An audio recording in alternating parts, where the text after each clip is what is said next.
Hello everyone, and welcome back to Jesse Hecht Creative. Today we're going over Mighty Morphin Red, Black, and Blue from the Power Rangers Lightning Collection from Hasbro. Before we begin, make sure to hit that like button and smash that subscribe button. Now let's get to it. So here's the Red Ranger, let's check him out. The Red Ranger's helmet did not come with this figure, but it is more screen accurate, so I put it on him. This is a Kitbash. It is really nicely done. I love the sculpt on this. It is really nice and ovular as opposed to the more angular one that we saw previously, but I'm glad they fixed it for this. It is really great. The dinosaur T-Rex motif, you can see the teeth and the eye over here. It's kind of scary and looks really cool. I love it a lot, and it is just super awesome. This body is the same throughout all the male Rangers, at least for the Mighty Morphin Power Rangers line, and the diamonds are done really well on it. It's super cool. They are a little bunchy in places and not really connected. They do look pretty good on his wrists, but on his feet, they're just kind of like, there in a way. They look good though. It's a very plain body, but it's meant to be, seen acrobatically. The body doesn't really matter. The moves do. There is a tiny little dinosaur T-Rex on here too, which is pretty awesome. It's painted well.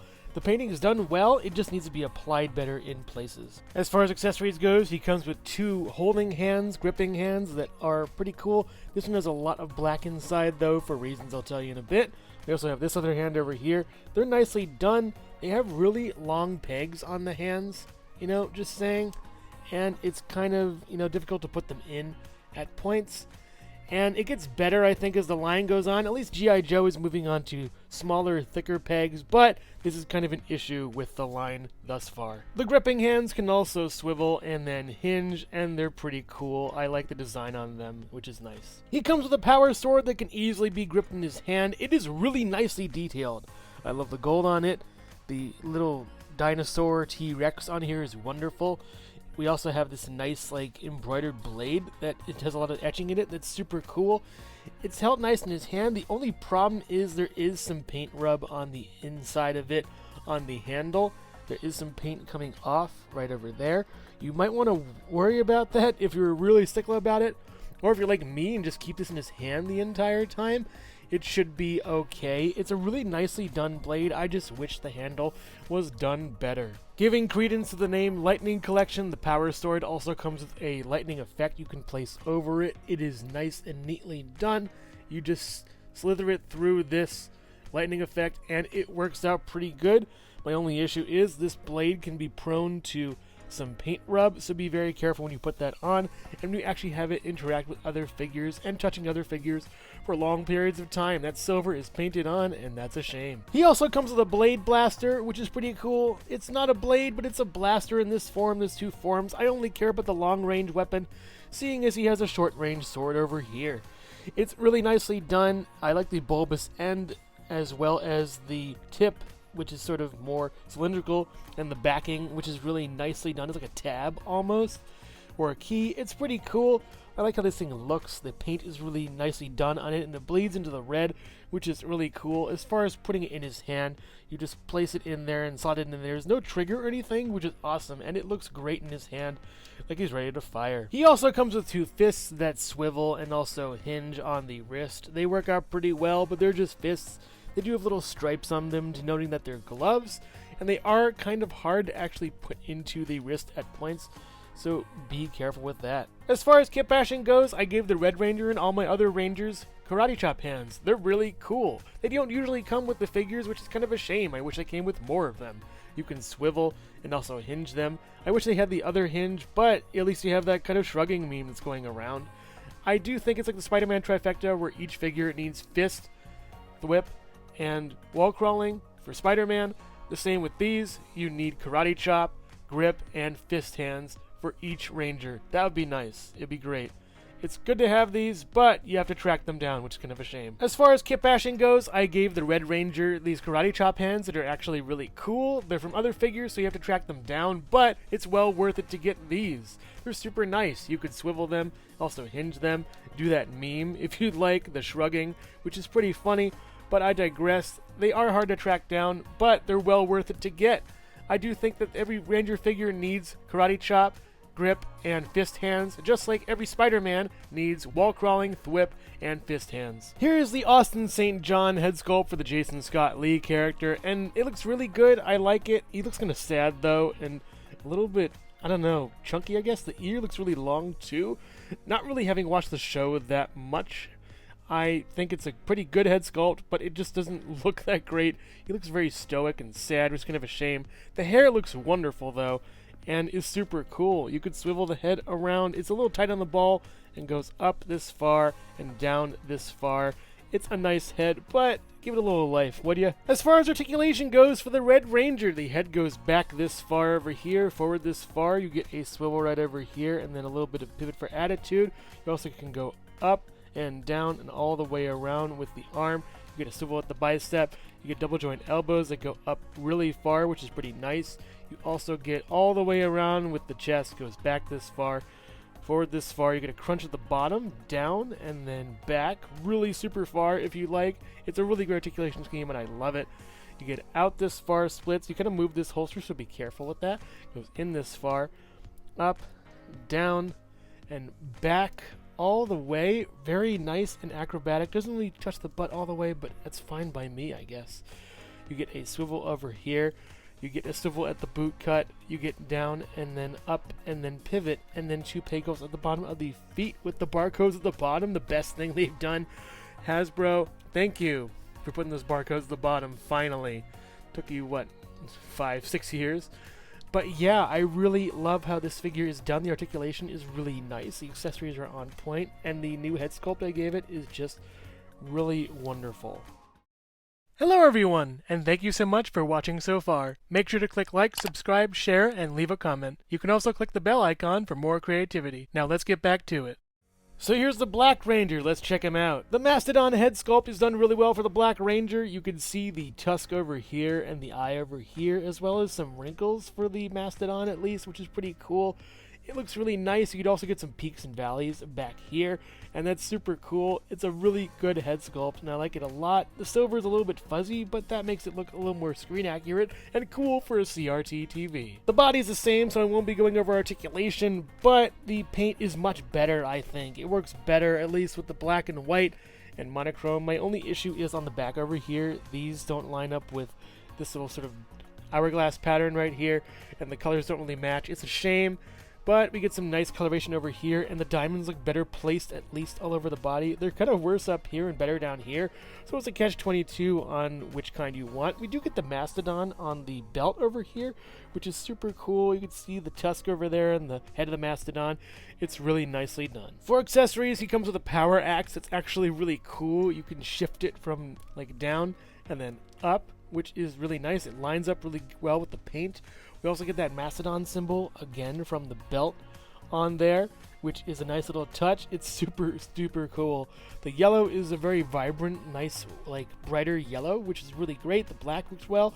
The silver on the bottom is pretty cool and gives a hint of something greater. There's also a clip on the top right over here that gives a hint to something greater that I'll go over later on in these reviews. But it's a really nicely done weapon with an actual function this time. This magenta colored power blast, which is really nicely done. It pops into the back of this power axe, and it's just awesome. It's sparkly, it's shiny, it's really super cool, and it gives more function to the weapon, which I love. Give me more weapon functions, please, Hasbro. He also comes with the same Blade Blaster.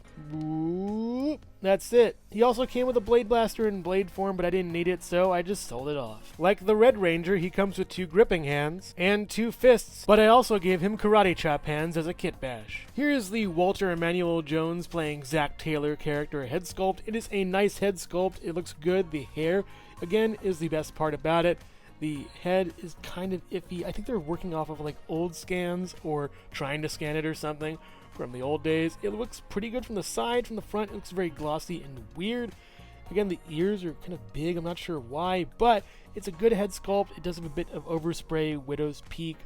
The paint needs a little bit of work on this one. Finally, here's the Blue Ranger. Let's check him out. The Blue Ranger's Triceratops helmet is kind of okay. It's hard to tell it's a Triceratops though. You get a horn over here, a horn in the center, an eye over here, and here, another horn. It's hard to tell though. You get that sort of peaked lip over here, which kind of gives a sort of angry look to the visor.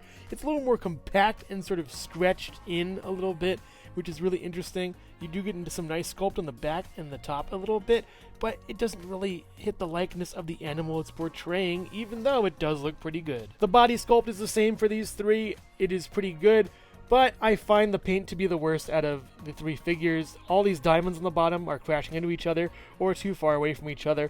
The diamonds up here are pretty okay, but there is some paint issues as far as the gloves go, where they meet the sleeve, and it just doesn't really look that great, especially over here. I do like the Triceratops, which is a pretty nice little detail. It's still pretty cool and neat. There are little weird bubblings over here too, which is kind of a shame, but I find the blue to be really vibrant, and it actually looks really great. The different plastics meshing with each other and the blues meshing with each other really well. With a shame the paint couldn't be a little bit better to make this one of the best painted Rangers in these three figures. As far as accessories goes, he comes with these two hands that we've seen twice before, so that's it. They're meant to hold these power lance pieces, yet I find them to be kind of loose in his hands. They don't really want to, stay in that well. They're a little bit just sort of loose, I think. They do settle, but you have to kind of finagle them a lot to make them work. They do have a really tiny Triceratops on it too, which is pretty cool on both sides, and they are a little bit rubbery, so you may have to bend them back into shape to make them look like actual lance pieces. I don't really use these that much because there's a better piece for this coming up in a second. He also comes with a separate power lance as opposed to these power lance pieces, and it is much, much better. I don't think I'll ever pose him with the pieces ever again. This is a wonderful little just piece over here, at least. I like it a lot. It is a little more brittle, so watch out. It's a hardier plastic though, so it's still pretty cool. We get some nice painted silver up here. We also get some silver painted down here. It is fuzzy like the Mastodon helmet, like a CRT TV. We also get the Triceratops emblem over here, as well as on the belt and over here. So it's all nice energy, and the helmet, just everything is Triceratops with this guy. It is a really well done piece, and I love this thing. I don't think I'll ever take it off of the Blue Ranger. He also comes with this blue lighting effect, which looks really cool on him. I wish it was some other color though to add some contrast. And if given the right time, conditions, and alignment of the moon, you can get on this piece. He also comes with a blade blaster. Do I really have to go over this? But this is a little bit chipped on the paint, so I'm wondering what's going on. I'm not sure if it's the inside the holster, because that's not even, colored at all, and it's just weird to see this. Strange. He also comes with two fists. Yes, they're the same. Yes, we're moving on. And once again, I've had to kitbash two karate chop hands on him. Just give him all the hands, Hasbro. We also get the David Yost Billy Cranston character head sculpt. It is really great, and I think it's one of the best of these three so far. The hair is immaculately done, but more importantly, the face is great too. He does look really kind of older though. There are a lot of wrinkles in his face, and it looks kind of strange. I'm not sure if they again got some newer models and de-aged them. It is a mystery for me how these are done. It's kind of weird. The glasses are actual glasses though. They can't really come off or anything. They are made of a sort of rubbery kind of piece. You can see his eyes clearly behind them. They look really great. The smile is really nice too. It just adds to the personality of the character. It is wonderful. I love the sides of the glasses, how they peg into his head. They look really just great. The ears are kind of strange and goblin-y. What is with the ears in these figures? I don't get it.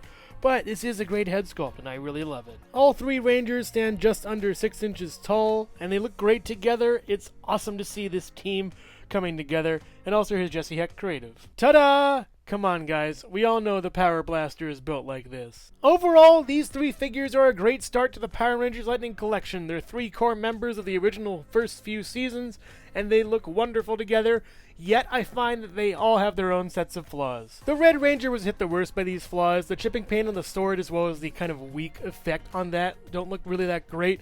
The head sculpt is fine underneath, but it's a little bit stoic. The helmet itself looks really great in this iteration, but the original one doesn't look that good at all. It was just awful, and this one, having to get a new figure for it, it's just shameful. The diamonds look really good on this figure, but that's all I gotta say about it. The Black Ranger has a great helmet and a great weapon. I'm not a fan of the color of the blast, but we'll fix that down the line. The color of the boots and diamonds are what I'm really worried about, is that they don't really mesh on the back. They don't have the same color, and that's a shame. The head sculpt is alright on the underneath portion for the actor. It's just okay, I think. but the rest of the body is great. Blue looks really nice on the surface, but underneath there are some paint issues, and that just bothers me for this figure. I think it has the worst diamonds of the three, and that's just a shame all around. The Triceratops motif doesn't really fit. It doesn't really work that well. It needs a little retooling, I think. But the weapons are really cool. As far as the lance goes, the pieces I could live without.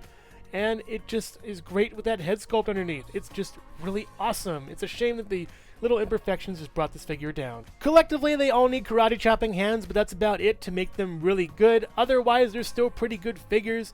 I like the look of them all together in this shot. It's really nice and wonderful. I didn't like how much kitbashing I had to do with Red, but the other two look awesome as well.